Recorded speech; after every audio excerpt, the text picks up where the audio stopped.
Hi, I'm Joe Onisick, founder and CEO of DefineTheCloud.net. And for the next 35 minutes, I want to talk to you about how you can maximize the value, maximize basically the value of your career, but maximize your take home, the amount of money you're making in the process. I'm a firm believer that we work for money. We work for a paycheck.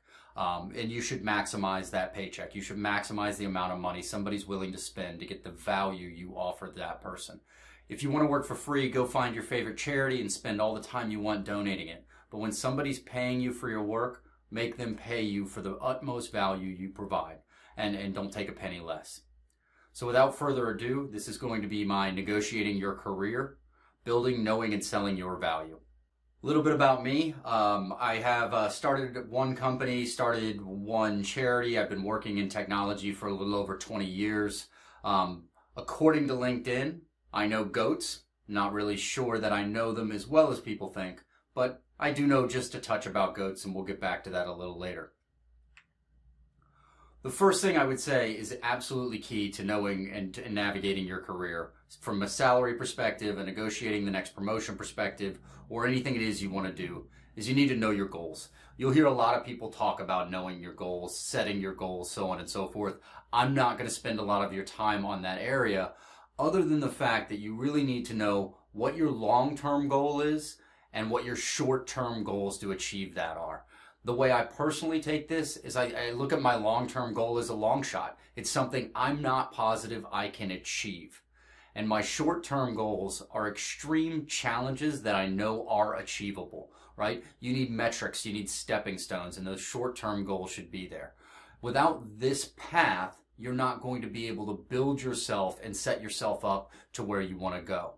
So for instance, when I got started in technology, I started as a high school dropout with no college education. And I set my goals as a six-figure salary in a CTO or CIO level role by the time I was 35.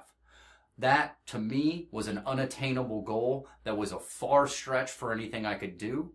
But my interim goals were moving off the help desk and into an administrator role for the email or the server systems. So know your goals. Whatever those goals are, wherever it is you want to be, know what those are from a career perspective. Be firm in them, set them, and don't be static. If they need to adjust, if you need to shift, shift them. But be very careful, especially with that long-term goal, about trying to keep things as static as possible without being overly stubborn. The next, and probably equally as important, is knowing your value. Right? Nobody else is responsible for knowing your value, presenting that value, and attaining the right salary for that value. That is 100% on you. Now, that doesn't mean you can't find mentors, peers, colleagues, people that can help you find that, but it's your job and it's your role. And if you're not willing to sell your own value, very few people are going to be willing to do it for you. And if you find them, you got lucky. Luck occurs for all of us, but don't rely on luck. Put yourself in a position to have the luck rather than sitting back and waiting for it to come to you. So there's a couple of things here. One, most of us aren't braggarts. So most of us aren't out there to try and brag about everything we do and build ourselves up and try and make everyone think that we're the most brilliant person on earth. So this is always going to be a little unnatural for the average person. Get over it. Work with yourself, work in front of a mirror, work in front of a camera, work in front of your friends, work in front of your kids on selling yourself, on what your value is. But first, get an understanding of what that is. Maybe you're an engineer, maybe you're a marketeer, maybe you're whatever. What differentiates you from everyone else in your role? And these can be both extrinsic things, things everyone can see, and intrinsic things that drive the way you think, adapt, and operate within work. Figure out what those are. Figure out why they have value to the person you are going to talk to. That's great. You love horses, and horses are fantastic. If you don't have a way to show me why that matters to me, then I'm not going to buy that value from you. So figure out what your unique values are, and how you can communicate those to the person you need to communicate them to. And in this case, it's probably your direct line manager and or their manager above it. From a value perspective, you also need to figure out your price tag. And pricing yourself is difficult And it's purposely made difficult by the way most companies run. Most companies keep a very tight-lipped operation around who makes what. People make very disparate pay scales. And it's not necessarily easy to even compare roles against different companies because of differences in titles, so on and so forth. There are resources out there to help you. Glassdoor.com comes to mind, and I like that one as one example, but just one example. I have a trick or a technique that I've used repeatedly that I think is a fantastic tool. Most of us get spammed by recruiters pretty frequently. There are great recruiters out there that do a wonderful job at what they do, and they're brilliant to work with you. They can actually help you. You usually don't want to use ones that you're going to have to pay for unless you're talking about a very senior role you're looking at or an executive level role. That being said, there's plenty of pariah recruiters out there, and they're all looking for anyone they can place at any company that'll take them with no knowledge of what they're doing just so they can make a commission on filling a headcount. Those can be used to your advantage. What I do with recruiters when I'm looking to price myself is I start taking every recruiter's call. They send me some spam on LinkedIn for an unqualified job. Great. I'm going to take your call. I start that call very bluntly. We can't have a conversation unless we're talking in the range of X. And X is whatever I think I'm worth plus another 25, 30, 40, or 50%. And it really just depends on where you sit and how close you think you are to your number. But I take what I think I'm worth, what I want, and I add a pretty extreme number to that. And that's the number I start my conversation with the recruiter at. Hey, look, I don't want to waste anybody's time, but I can't have a conversation with you unless this role could engage at a level that gets me a total take home of X. And hopefully those first few recruiter calls, I simply get hung up on. There's no way. Great. After I get hung up on once or twice, I take some money off, lower it 5%, lower it 10%. What I'm looking to do is at some point that recruiter is going to go, yeah, we're in that range. We can have that conversation. And whatever that number is, that's a pretty good idea of what my value is going to be for the roles I'm looking at.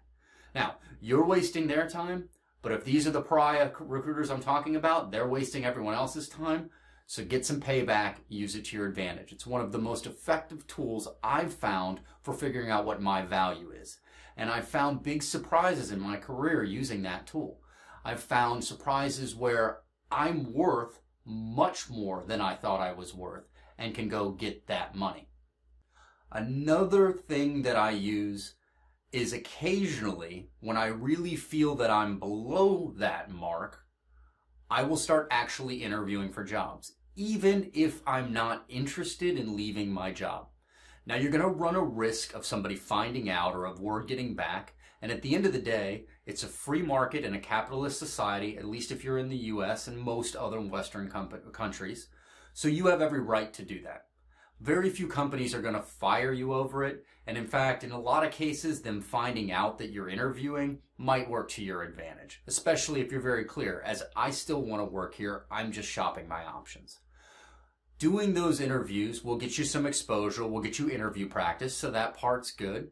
And during those interviews, you might get to a point where you're at a salary negotiation and an offer, which is great practice, but it also might come back with an offer where you can see and get a tangible note of your actual value.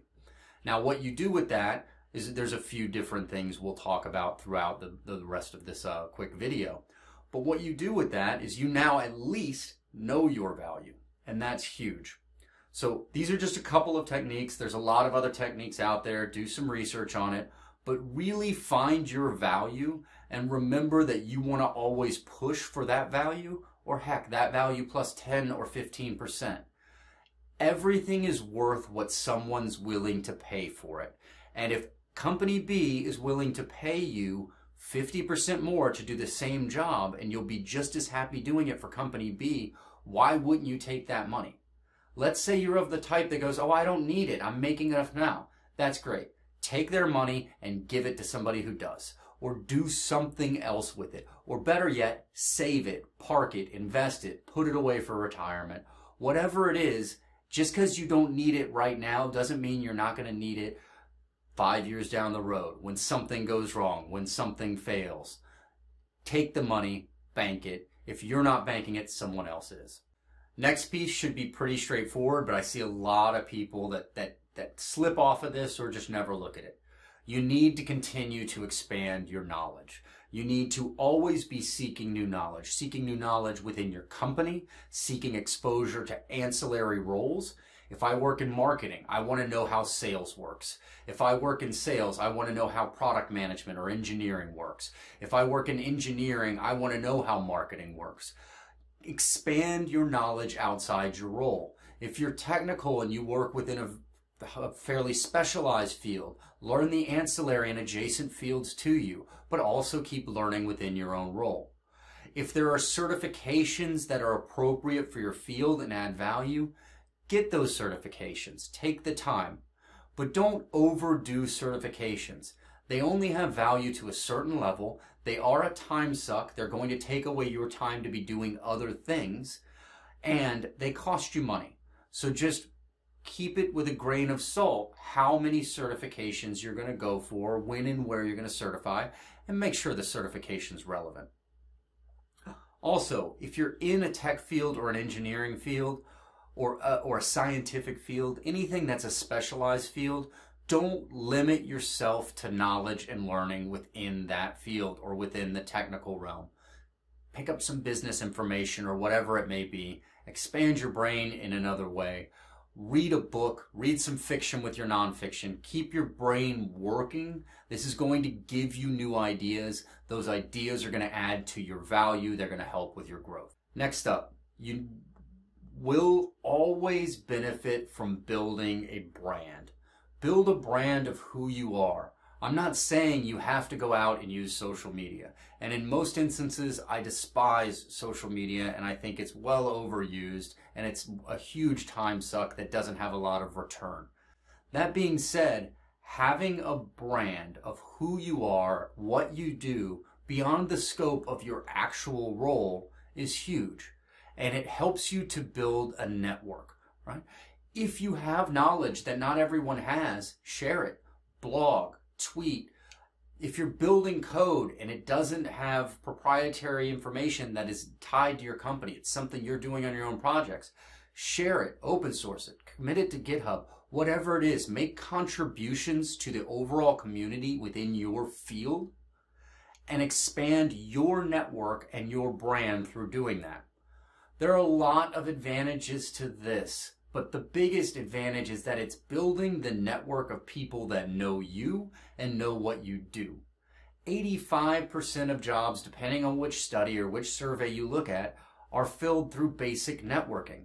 That recruiter calling you is unlikely to put you in a role, or at least a role you want to be in or will stay long term. That friend, that acquaintance, that person you met on Twitter is the person that's going to get you that role. And the jobs that you're not seeing that you want are going to exist in those places. So the more you expand your network, the more you're going to find those roles, or the more you're going to find the interesting roles that you're really looking to get to. Next up, be yourself. I'm talking about building a brand. I mean your brand. Your brand is different than mine, and believe me, my brand is different than anyone else wants, and no one else wants to own it. Be yourself. Build your brand. Don't take some corporate line or some basic line that you think people want, because it's going to come off fake and it's going to come off disingenuous. So build your brand with your own personality. Add some of you into what you do and take it as far as you like. But when you do this, you need to own it, and you also need to know that humans have perceptions and they have stereotypes and they have biases, and some of those happen so quickly their smart human brain up in the frontal lobe doesn't even have time to react. So remember that you are going to own whatever it is you pick as your brand. If your brand is out there wild and crazy, teardrop tattooed all over the face, you can pull that off, but you have to know that that is going to turn certain employers off, certain managers off, certain customers off, so on and so forth. The most important thing here is to only go as far as you want, is what is you need with whatever that brand is, and own it. Be confident in it. Be comfortable in your own skin. Right? You don't need to put on the button-up suit. You don't need to be as, let your freak flag fly all day long within, your work environment. Just figure out where you're comfortable, where it works for you, and do that. Don't let somebody else dictate how you do.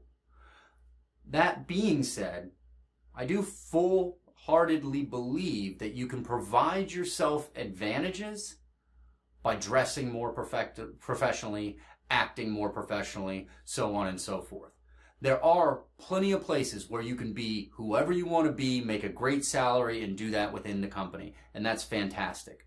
But there are very few places that are going to fault you for being a little more toned down and for being a little more dressed up. So just make a decision and own it. I'm not saying I recommend you do X versus you do Y. I'm just saying weigh the advantages, weigh the disadvantages, do some pro and con analysis, and pick where it is you want to be. Know your industry. Not only do you need to know your industry to show your value, your knowledge, and to be as effective as possible in your role, but your industry will change, and if you're not ready to change with it, you're going to be out of a job or not promotable, right? Especially if you work in a technology field. Technology is constantly shifting. If you're not keeping abreast of where the industry sits, then you're not necessarily going to be ready for it when it shifts. You don't want to put your head in the sand and ever say, we do it this way because this is the way we've always done it. Or I do it this way because this is the way we've always done it. If you don't like change, you're going to like irrelevance less. So know your industry. If that industry is tech, great. Know the tech industry. Also know the industry of your company. So you work in technology, you work in an IT team, fantastic. Know the IT technology, but know your industries, your company's industry as well. There might be times where the writing's on the wall that that industry itself is in decline, and that's when you want to take your role and make it portable moving somewhere else. The more you know your industry, marketing, technology, sales, the better off you're going to be. The more you know your company's industry, the better off you're going to be in the exact same way. So keep yourself knowledgeable about the realm you exist in. Next, know the business you're in. Know how that business operates. Maybe it's manufacturing, maybe it's pharmaceutical, whatever it is, and regardless of your role, know what the trends are in that industry. Know what's coming down the line. Especially from a technology perspective, technology is changing absolutely every industry, and it's happening very quickly. You'll hear tons of buzzwords around this, digitization and digital revolution and blah, blah, blah. What it really means is that the emerging technology, the things that are coming about, are giving us better ways to do business within every given industry, which means these industries are shifting. And whatever your role is in that industry, the more you know about it and how that change is happening, the better off you're going to be. The absolute best thing anyone ever did for me happened when I was, as far as career growth goes, happened when I was 28.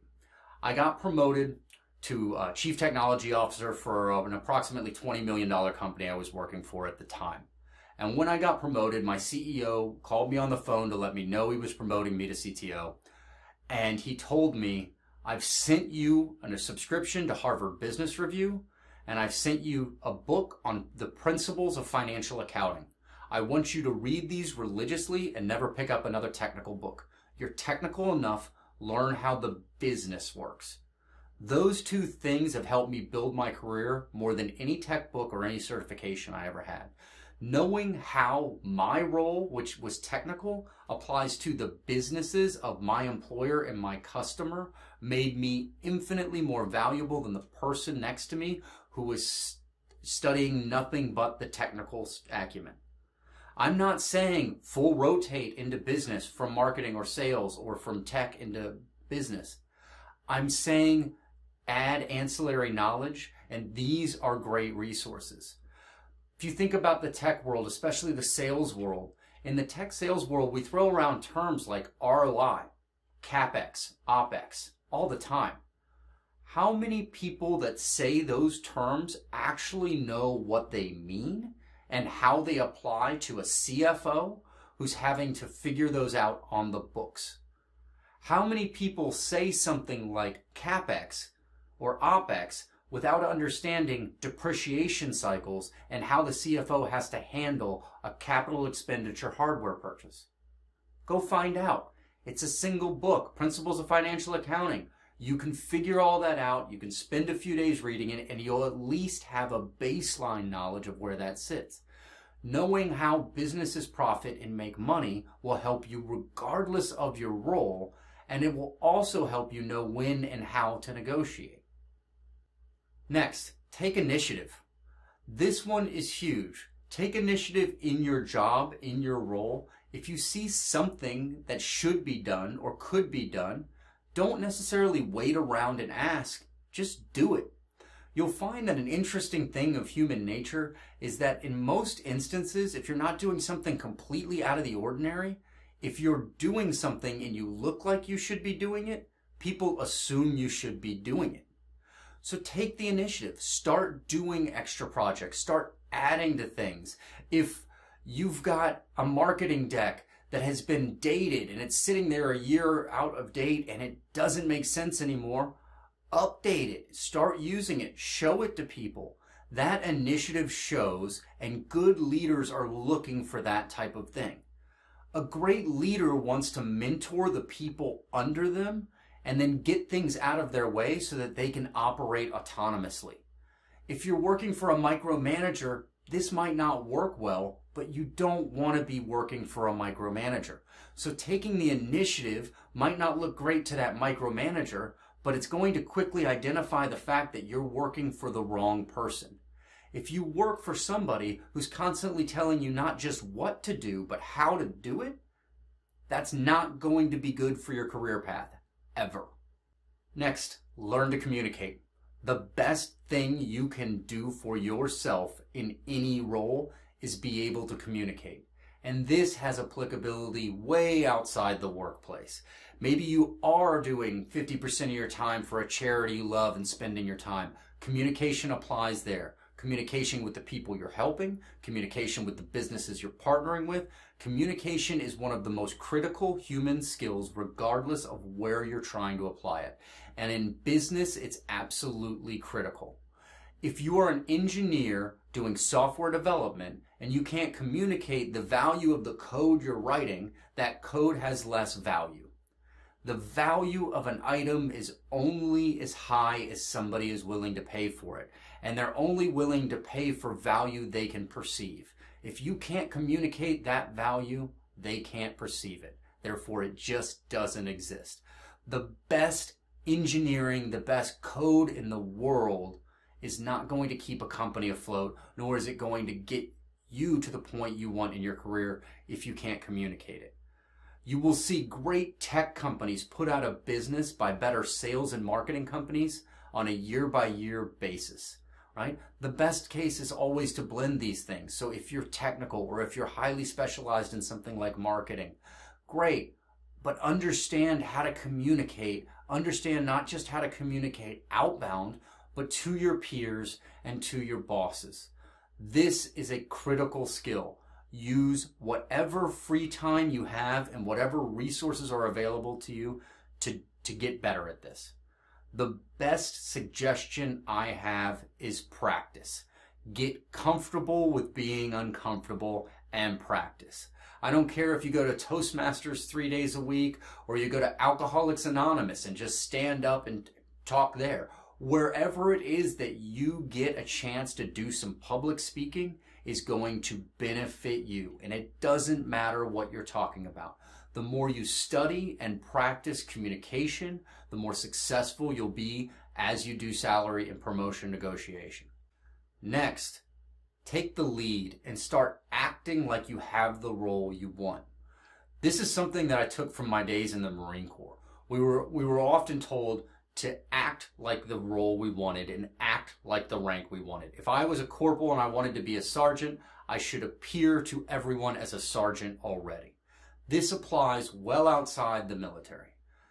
Look like you're the person who should be managing the team, and eventually you're going to be managing the team. You'll see this work even if there's a manager that doesn't necessarily want to promote you to manager and they're directly in charge of you. If you're already managing the team without the title, maybe their boss sees it, and maybe you get an opportunity that comes out of that. There's a lot you can do with this. Make sure that you're comfortable taking, again, it's an initiative thing, to start acting like you're in that role. Now, if it's a team lead or management role, I am not telling you to start telling people what to do.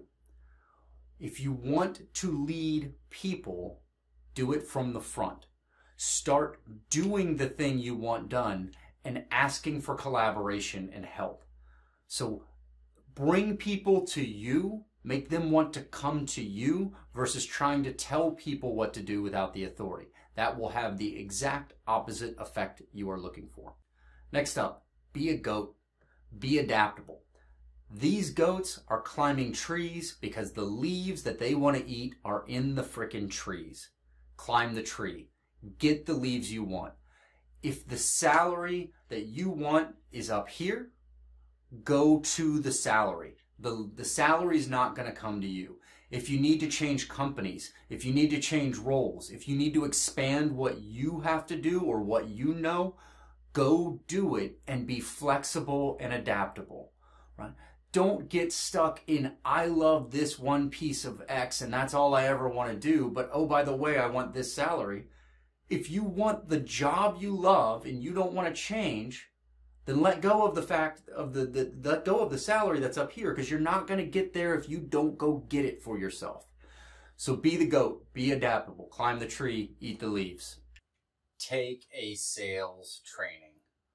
Find a course or a seminar at your local college or at a university.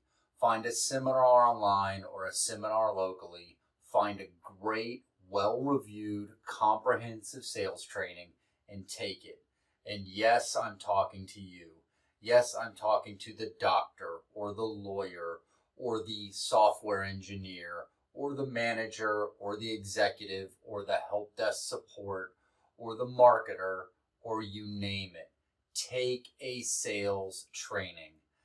Everyone is in sales. Even if you hate sales and you think it's the sleaziest thing on earth, take a sales training. All of our lives, all day long, we are selling something. If I'm going to the movies with 4 friends, I'm selling them on which movie I want to go to. And we're going to have a negotiation of some sort from that. If I'm looking to go on a family vacation, I'm selling the vision of the vacation I want to take the family on and trying to get them to buy into my vision. We are all selling. If you are negotiating your salary, you are selling you and your value to the person responsible for that promotion or salary increase. Learn how to sell. Take a sales course. If you hate it and you adopt none of it, you will have wasted a couple of dollars and a little bit of time. I seriously doubt that will be the case. Take a sales training. Yes, you. Additionally, learn a little bit about negotiation. There are some great books on negotiation. One I recommend is Getting to Yes, but there are plenty. If you're looking to research negotiation or don't want to buy a book or you want to look around for books or you don't want to take my recommendation, I do suggest that you look for principled negotiation. There are 2 reasons for this. One, you don't want to learn some old school methodology of how you haggle better. And 2, the principled negotiation process is really designed to get to a mutually beneficial agreement between two parties that may have a difference of opinion. That's a more beneficial route to take when you're looking for salary and promotion negotiation. At the end of the day, a salary or promotion negotiation has the ability to get to a mutually beneficial arrangement. Your company wants you on board for your value, and they have a cost if you leave and they have to replace you. Even replacing you with somebody who might theoretically be better than you costs them time and transition and other costs. So they want to keep you on board, and they want you happy and motivated doing your job. You want to be on board, happy, motivated, doing your job, and being compensated correctly for it. So learn a little bit about negotiation. Salary negotiation is no different than any other negotiation, and our lives are full of negotiations. So just like learning sales, learning negotiation skills will help you across the board. This is a no-brainer on both of these recommendations. Final big chunk of information. Know when to leave. We do not need to be beholden to our jobs. Sometimes the only way to get the promotion or the salary increase you want is to leave. First of all, most large companies have a structured set of promotion and salary increases. That structured set usually has some strict rules for how many levels someone can jump and how big a salary increase can be. What this really means to you is that if you started at shit salary, you're only ever going to get an increase that is a percentage of shit. 0% of 0 or 10% of 0 is 0, right? So if you started too low or you've advanced faster than they expect, you're going to be very hard pressed to get what you want and what you deserve staying at the same company. If you can make it happen, make it happen. But do not get complacent staying at a company if you really want to achieve your salary and promotion goals. You're going to have to be willing to leave. Leaving a company feels much harder than it is. Our brains are wired for complacency. Our brains are wired to make what we do and how it's done feel more acceptable than it is, and they're wired to make the leaps look more difficult. You're going to feel like it's going to be harder to fit in, to find a new group of friends, to figure out your role, to show your worth at the new company, and it might just be easier to stay. You're only hurting yourself.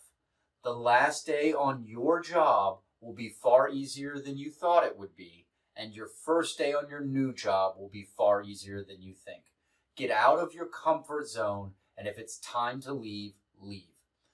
This goes even more so for people early in their careers. If you start your first job, you're going to start with a first job salary. If you're the best of the best, and while you're there, you obtain a master's degree and a doctorate, and you rock at everything you do, you're only getting breadcrumb increases in most cases. So what I recommend as a tool for early in your career is to take short-term contractor positions and work with a good recruiter that can get them to you quickly. Don't stay at any role more than 6 months, and work to ensure you're getting at least a 10% salary increase with each role change. This lets you grow your salary to an acceptable level that will be better for those baseline 3 to 6% increases that you'll get at most companies. It will also expose you to different industries, different fields, different ideas, and different people, which is extremely beneficial earlier in your career. I'm not saying be a job hopper. I'm saying don't stay at a company longer than you should. My grandparents worked at jobs that theoretically, if they worked there their whole lives and they toiled away at that job and they were a good employee, at the end of that job, they might have gotten a gold watch and a pension plan. That's not the way most companies work anymore. Your retirement is your responsibility, and it's invested in a portable format, some sort of IRA or 401k if you're doing the right thing in investing. You can take that with you, you can reinvest, you can move on. Don't let complacency kill your upward growth. People do it all the time, and it's an easy mistake to avoid if you get out of your own way. I love this quote from Warren Buffett. It takes 20 years to build a reputation and 5 minutes to destroy it. When you look at that, don't burn your bridges. Leaving a job can be a happy experience. There's going to be some nostalgia. There might be some slightly hurt feelings. And if you were great, yes, your company's going to miss you.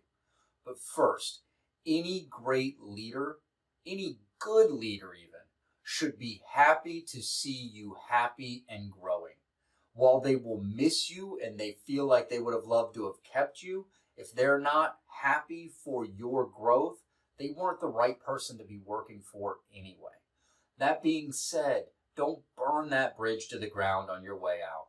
Leave on a good note. Don't leave on salary demands and ultimatums. Leave amicably and leave the doors open. Take my advice because I've never used it.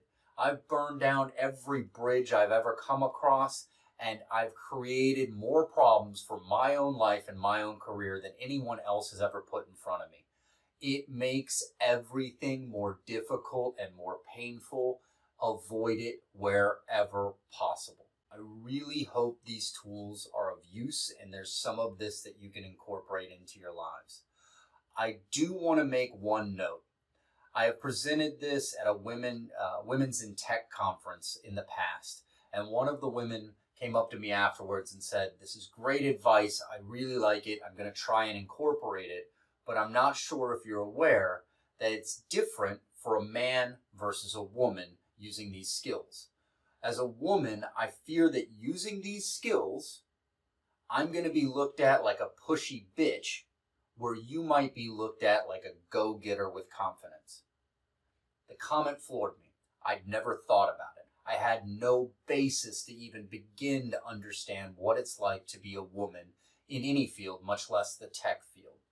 And so actually listening and actually hearing that for the first time was an eye-opener for me.